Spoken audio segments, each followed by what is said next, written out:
Step 1. We admitted we were powerless over alcohol, that our lives had become unmanageable.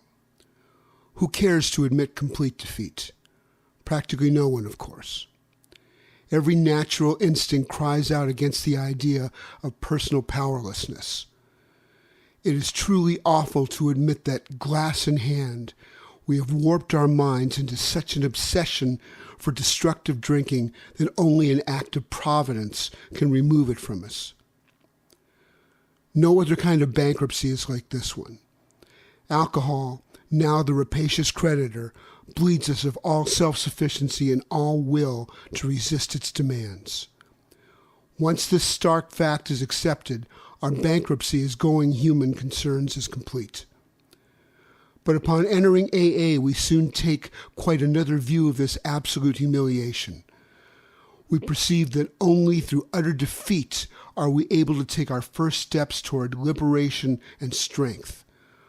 Our admissions of personal powerlessness finally turn out to be firm bedrock upon which happy and purposeful lives may be built. We know that little good can come to any alcoholic who joins AA unless he has first accepted his devastating weakness and all its consequences.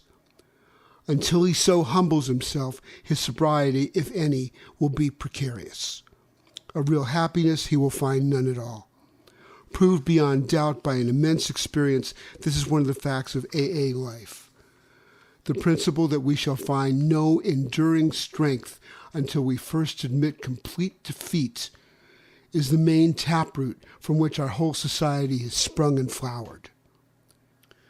When first challenged to admit defeat, most of us revolted. We had approached AA expecting to be taught self-confidence. Then we had been told that so far as alcohol is concerned, self-confidence was no good whatever. In fact, it was a total liability. Our sponsors declared that we were the victims of a mental obsession so subtly powerful that no amount of human willpower could break it. There was, they said, no such thing as the personal conquest of this compulsion by the unaided will. Relentlessly deepening our dilemma, our sponsors pointed out our increasing sensitivity to alcohol, an allergy they called it. The tyrant alcohol wielded a double-edged sword over us. First, we were smitten by an insane urge that condemned us to go on drinking, and then by an allergy of the body that ensured we would ultimately destroy ourselves in the process. Few indeed were those who, so assailed, had ever won through in a single-handed combat. It was a statistical fact that alcoholics almost never recovered on their own resources. And this had been true apparently ever since man had first crushed grapes. In AA's pioneering time, none but the most desperate cases could swallow and digest this unpalatable truth. Even these last gaspers often had difficulty in realizing how hopeless they actually were. But a few did. And when these laid down hold of AA principles with all the fervor with which the drowning sees life preservers, they almost invariably got well. That is why the first edition of the book Alcoholics Anonymous, published when our membership was small, dealt with low-bottom cases only. Many less desperate alcoholics tried AA, but did not succeed because they could not make the admission of hopelessness. It is a tremendous satisfaction to record that in the following years, this has changed. Alcoholics who still had their health, their families, their jobs, and even 2 cars in the garage began to recognize their alcoholism. As this trend grew, they were joined by young people who were scarcely more than potential alcoholics.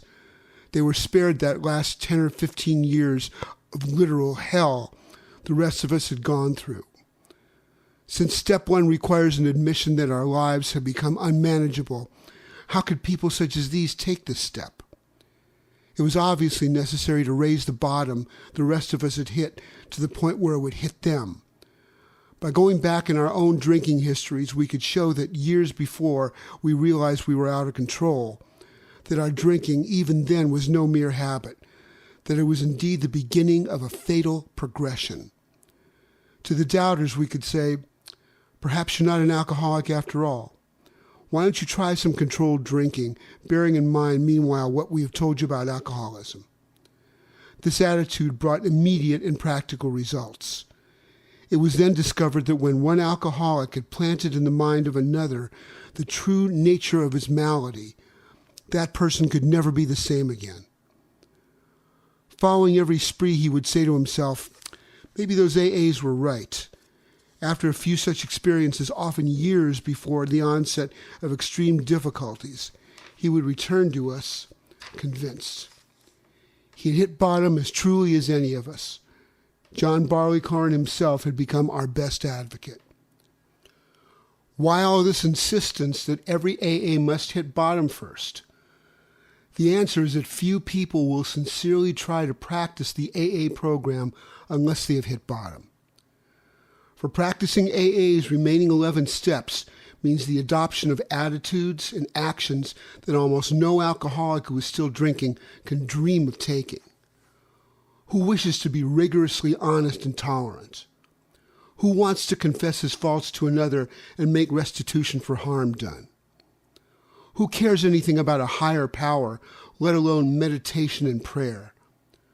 Who wants to sacrifice time and energy in trying to carry AA's message to the next sufferer?